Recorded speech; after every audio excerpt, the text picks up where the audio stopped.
Les Dominicains au Rwanda. Méditation du mardi de la 16e semaine du temps ordinaire. Qui est ma mère et qui sont mes frères?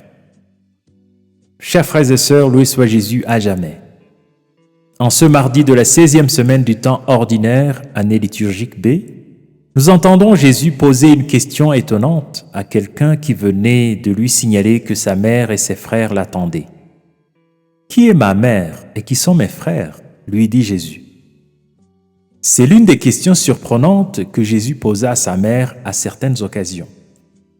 À l'âge de 12 ans, il dit à sa mère et à son père qui venaient de le trouver au temple au bout de 3 jours de recherche: « Ne saviez-vous pas qu'il me faut être chez mon père ?»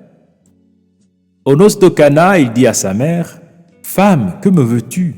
Mon heure n'est pas encore venue. » Contrairement à ce que l'on pourrait penser de négatif à propos de cette attitude de Jésus dans l'évangile d'aujourd'hui, Dieu nous donne un message positif et constructif. Certes, la parenté naturelle est importante dans la vie, mais le disciple de Jésus est invité à s'ouvrir à une parenté spirituelle qui est plus enrichissante et plus féconde.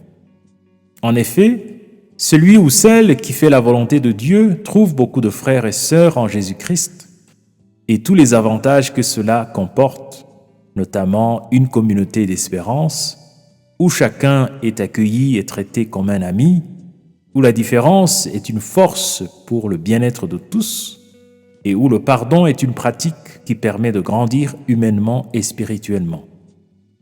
Frères et sœurs, Jésus nous encourage aujourd'hui à être aussi attentifs à ceux qui nous sont proches par cette parenté spirituelle. Ceux qui prient pour nous, ceux qui prient avec nous, ceux qui comptent sur nos prières, ceux qui poursuivent le même idéal de justice et de paix que nous, ceux qui cherchent Dieu comme nous, pour ne citer que cela. Alors, que pouvons-nous faire pour eux ou avec eux pour que le règne de Dieu vienne et sa volonté soit faite dans le monde d'aujourd'hui? À chacun de nous de voir ce qu'il y a à faire, selon sa situation concrète et ses possibilités. Prions. Seigneur Jésus, notre frère, tu es venu nous révéler les liens profonds qui nous unissent à toi et à nos frères et sœurs humains. Donne-nous la grâce de vivre en conséquence. Toi qui vis et règnes pour les siècles des siècles. Amen.